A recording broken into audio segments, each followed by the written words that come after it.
ZNS Total Sports is brought to you by 4th Terrace Diagnostic Center. Good evening, Mamas. I'm Amajal Knowles with your ZNS Sunday Sports. Well, day 2 of the CARIFTA trials wrapped up yesterday at the Thomas A. Robinson National Stadium, and the quality of performances certainly did not disappoint as the total number of outright CARIFTA qualifiers doubled from last year after the same competition. B3A's president, Jermico Archer, wrapping up the 2 days of competition. It's been amazing. I continue to talk about the different level of performance that we were expecting this year. And I think that when you look at the sum total of the competition, at every age group we've shown market improvement. And so we moved from 32 qualifiers outright last year to 64 qualifiers. Double, exactly. That's significant. Yeah. It's significant for our program. It's significant for the development program that we have and the coaches, because when we began this process, we got a lot of hemming and hawing because people just didn't think that it was possible that it could be done. And I said, if you want a better CARIFTA team, then it has to be done. And I'm pleased that we're there. Now, as for what he perceives will be the strength of the team heading into the Cayman Islands. You know, the Bahamas has shown highlights in many of the disciplines. Terrence Jones, I've always mentioned his name, coming into this season, and he's shown that he is made to run fast. And so I'm expecting him to do amazingly well in both the 100 and the 200. Adrian Curry is also one of the big stables, one of the big horses in our stable. I'm looking forward to Jaden Knowles running very well. We have some amazing javelin throwers. Rima Ottabar is going to do very well, I expect. I expect that in the middle distance, we have the Heart of Champions in the middle distance program. And in the throws, we have been performing amazingly well. Sean Miller has jumped perhaps the best jumper in the region, jumping 2.14 meters. Last year, I think he would have jumped 2.07 meters, and so that's a significant change in where we are from year over year.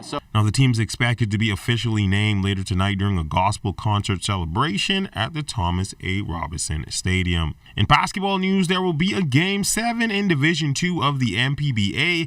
as with their back against the walls and facing elimination, your Central Store Giants came out and played the game of their lives.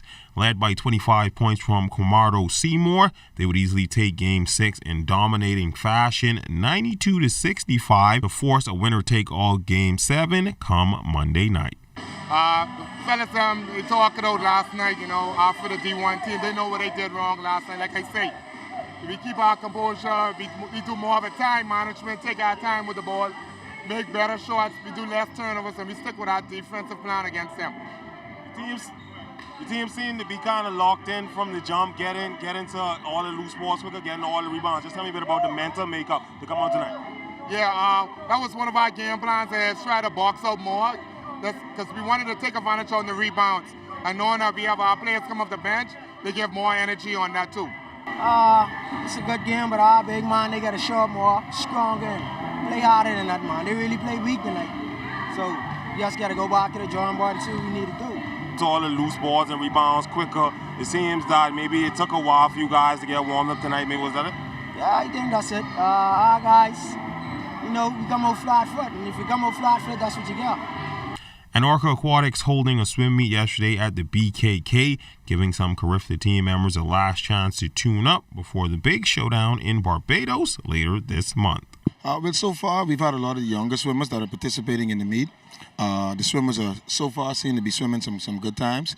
The meet's been running well. It's been running smooth. It's grown. This is I think it's the 7th year we've ran the meet.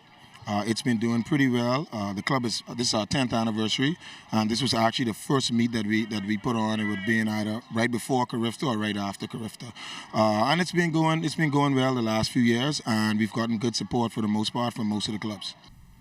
And the local tennis club doing their part to teach the game to some enthusiastic youngsters. Mike Butler tells us more. We have an after-school program here, mainly made up of children from the Gerald Cash Primary School.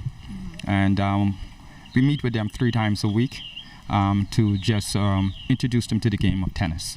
I think that is necessary. I mean, if you look around the world, you have more than 60 million people playing tennis today. And we as Bahamians, the earlier we can get our kids, we can introduce them to the game, it's an advantage because they have an opportunity to fully develop their skills. They have an opportunity also to learn life lessons from it. And, you get to build a very good foundation. That's been a look at sports on this Sunday. A quick check on weather is up next. ZNS Total Sports is brought to you by 4th Terrace Diagnostic Center.